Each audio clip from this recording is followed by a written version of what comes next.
Here are 7 things that I wish I knew before becoming a real estate agent. I spent the first decade of my career in sales and the last 5 years as a top 1.5% producing realtor in the country. I've seen a lot of people come and go from this industry. Did you know that 90% of agents are no longer agents within the first 5 years of being licensed? I want to highlight all the things you need to be aware of, whether you're considering to be a real estate agent or even if you're an existing real estate agent and you may be struggling a little bit, especially this year. Number 1, it is mentally exhausting. Do you have the dedication to commit to this? People giving up on their search, problems in the transaction, constantly networking, courting, constantly getting no's, following up with your database, the same thing over and over again. This is not for those that have a faint of heart. You have to be willing and able to commit for the long term and, to be fair, have a very short-term memory. Be ready for a lot of rejections. People that you thought were your close friends will possibly and potentially not want to work with you. When you try to ask for business, you're going to say no a lot. When you try to ask for someone's information, you're going to say no a lot.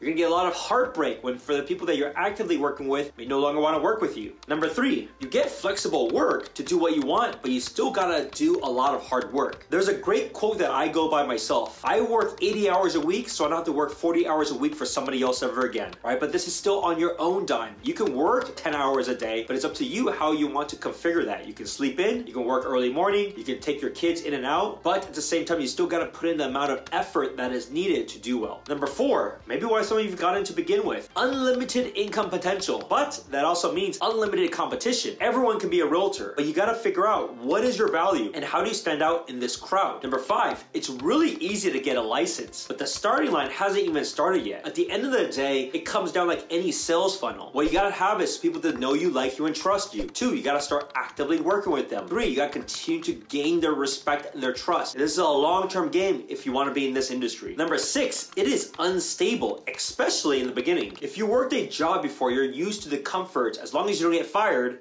they're going to get a paycheck twice a month. Think about the journey for yourself as a home buyer or seller. You first finally get somebody that's interested in buying or selling. You gotta get them pre-approved. They start actively looking. You make an offer. Best case, they get your offer accepted the first time around, and then it takes 30 days to close. Then you get your paycheck. So as you can see, best case, you're looking at 3 months. And that's as if someone was ready to go right now. So factor that into your budgets and factor that in accordingly with your finances. And last but not least, this is a sales business. It is important to be interactive with people. It is important to be good at follow-up. It's important to learn skills and negotiations and tactics. You're not trying to be a snake oil salesman, but you are trying to enlighten them and trying to show that you are the thought leader and the educator. So you gotta continue to practice and be very comfortable in that notion. Now, if all of these are okay for you, I don't discourage anyone to go after their dreams. This profession and career has changed me and my family's lives forever. If you like this video and you're wanting to be in real estate, be sure to continue watching this video about getting your real estate license.